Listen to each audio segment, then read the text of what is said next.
Bom dia, boa tarde, boa noite, tudo bem com você?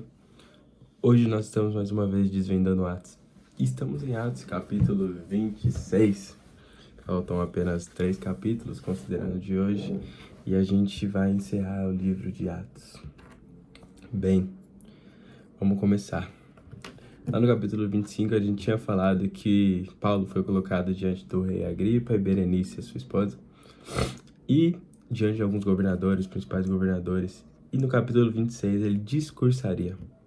Então o Festo dá a oportunidade, o rei Agripa, na verdade, né, e Festo juntamente, dá a oportunidade a Paulo de falar.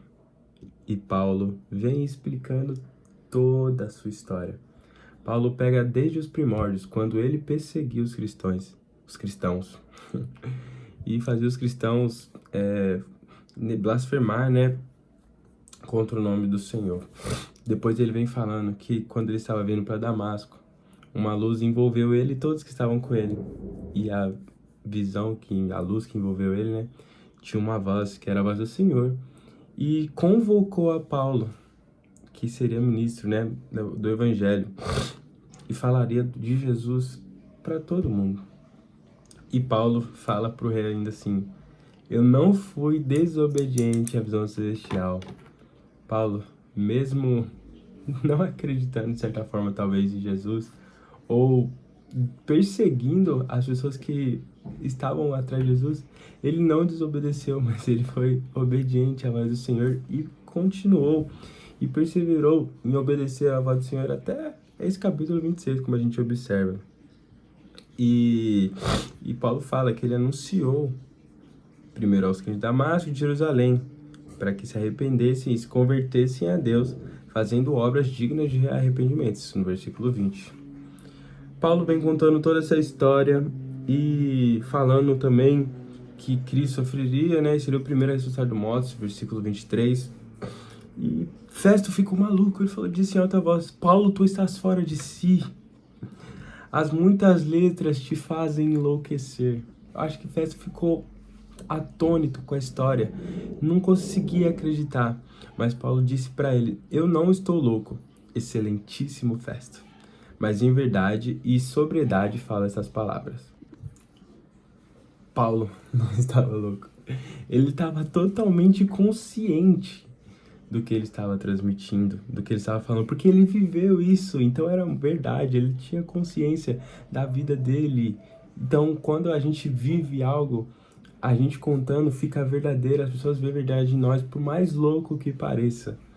Então, depois disso, o rei Agripa falou para ele assim: falta pouco para me convencer a tornar-me um cristão. Apenas de Paulo contar a sua história, o seu testemunho, o rei se sentiu compelido, faltando pouco, como ele mesmo disse, de se tornar um cristão. O nosso testemunho tem que gerar vida. O nosso testemunho tem que gerar glorificação do nome do Senhor, a ponto das pessoas olharem e falarem: nossa, falta pouco, ou até: eu quero me tornar cristão também por causa da sua história, eu quero viver essa história também.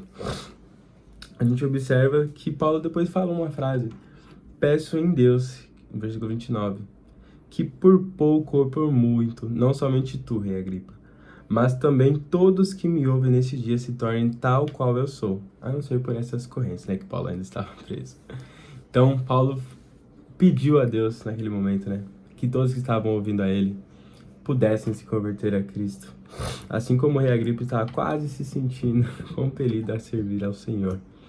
Então, a gente percebe que a prisão de Paulo tinha propósito. A prisão de Paulo tinha propósito de gerar vida.